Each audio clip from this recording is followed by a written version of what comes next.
This short film is a collation of stories from some former residents of institutional life. They have kindly allowed us to intrude into some dark, painful memories and have also shared the transformation into the lives they now live. Every person has dreams and hopes of a better life, and it is possible for everyone if afforded the opportunities and supports to do so. Each participant is willing to share their story because they also believe that this is possible for everyone and want to assist people to understand that there are avenues and means for this to happen. 2 family members have also agreed to share their experiences as they have supported their loved ones to move out of unsuccessful care arrangements and into a good life that most of us are able to expect and take for granted. As you watch and listen to these personal vignettes, certain themes will become apparent. The importance of right relationships, support for decision-making and autonomy, and personal direction underpin the successes for each person's experiences.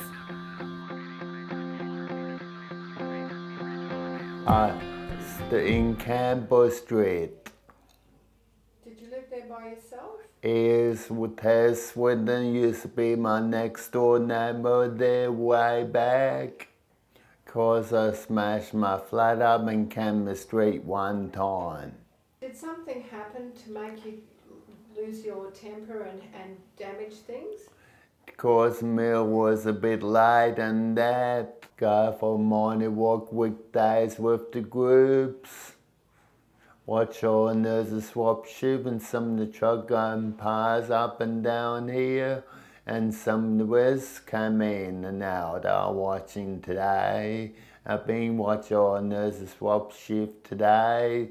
And some of the cap come in and out, the bus, marina bars, and some of the support worker came in and picked someone up. Some are patient, I'll take them out and came back. No, I'm not, I'm brave. Who's going to help you move out of here? Someone going to help you, like Kim?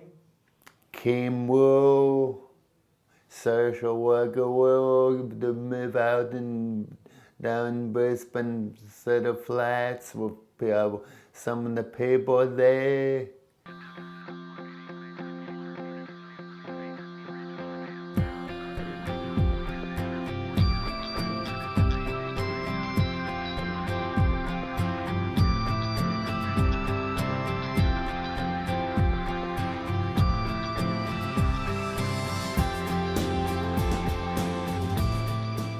First bedroom of your own with a door that you could close. You had furniture in there. What sort of furniture did you have? This and chair. And a wardrobe? Yes. And that's the first time you had your own wardrobe and desk? Yep. And then a couple of drawers and then what you wear. Okay, so you could have your own clothes about and things that you could wear. Yep. That when I start riding my bike. And then I bought bite, and then I make, and then Miming and Sample, I make, Miming and Hamer, I make trailer. While you were in Hepper House, there was something that happened that wasn't good. What happened? I don't like saving. And someone told you to? Yep, and then I lost my temper, and then I lost my temper, and then I pulled in my hair. And what happened then? Then I went, then they take me away. So when you left Hepper House and the police took you, where did they take you, Lindsay? In doctors, in the office, what name of it, where sick people go. And what did happen there? And I check to see what's wrong with me. How did they do that? Just send them away, then I left somewhere else. So what kinds of things did the doctors do at the hospital? I check to see what's wrong with me. How did they check you? Checking my eyes, and then checking my head, and checking in my mouth, and then checked it everywhere. And then they can't fix it. They only give me a couple of needles and cool me down. Did you go to a house in Warwick? Yep. And this was another Endeavour home? Yes.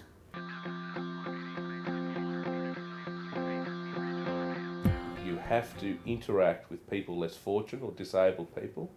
on a level to get to understand them and to forge a relationship with them and make their life as well as your life better. So it's not just about I'm going to employ someone and what do I get out of it? What do you do for me? It's what you do for them, but it's also wholly what they do for the people within your environment and your employees.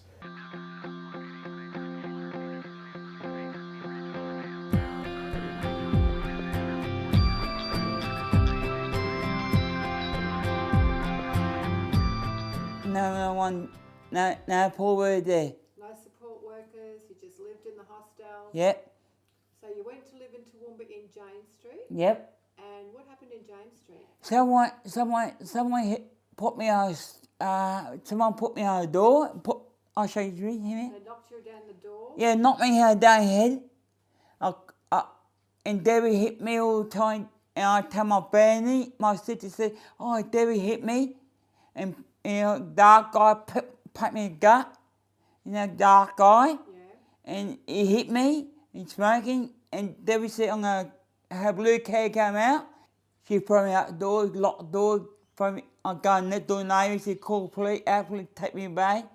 So the neighbours called the police, and the police came and took you to the hospital. Yep. Put me down a little bit, give me syrup. Gave you the syrup to drink. Yeah, that little start. And medicated. Yeah. Took up medicated. How did that medication make you feel? No good. He go to bed early. She said, "Oh, go to bed early now."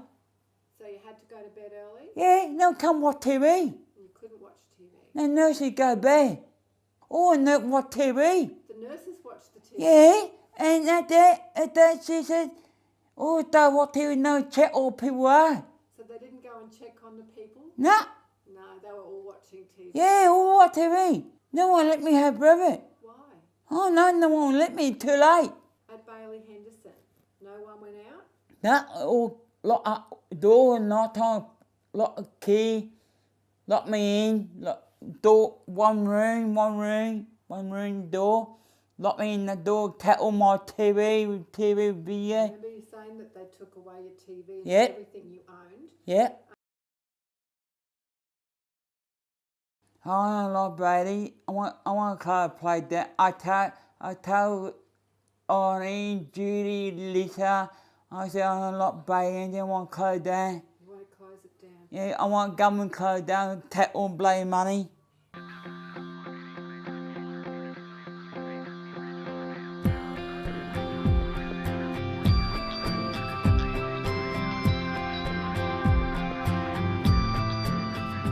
Because I've been living in Highfields and the guy took advantage of me.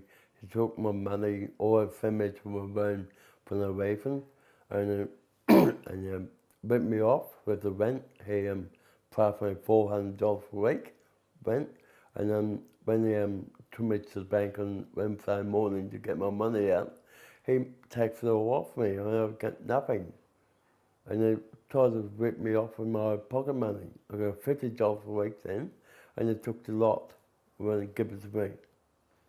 He restrained me, he hurt me, and he wouldn't take me places. He wouldn't let me make a phone call. If I wanted to make a phone call, he sent for me to my room. I asked him for the phone, can I make a call to my mum? And he put, go to your room, go to your room, don't come out. And I put the lock, the buzzer on, if you come out, I probably put it back in your room. And he banned me up on my bike for 6 months. I was often allowed on my bike for 6 months. He locked it up in the thread, but if I asked for it, asked for a ride on my bike, it's longer banned.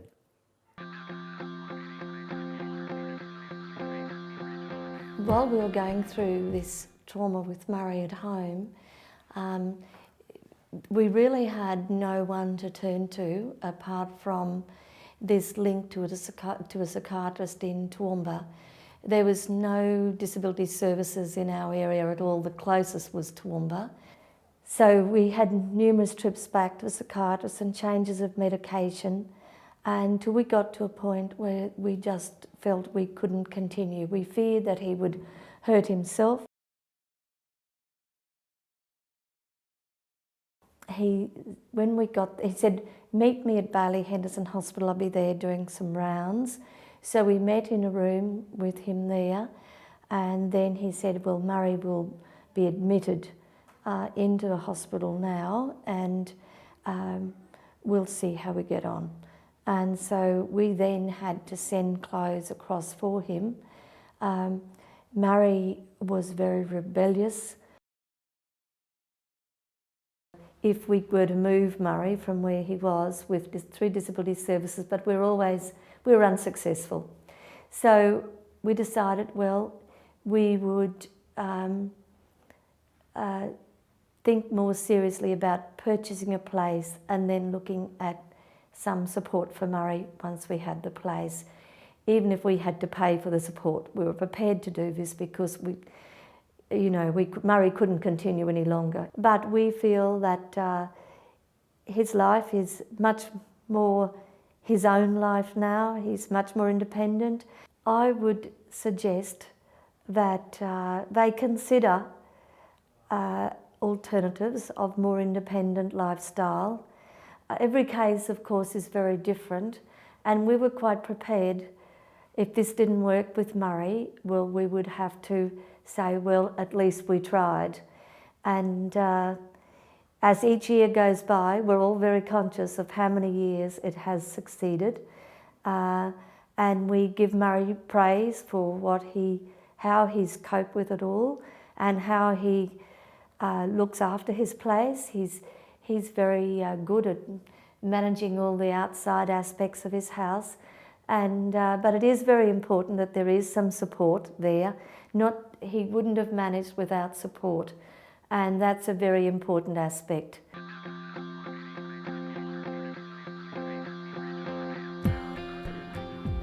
Cathy left the family home in 1967, and she would have been 11 and a half.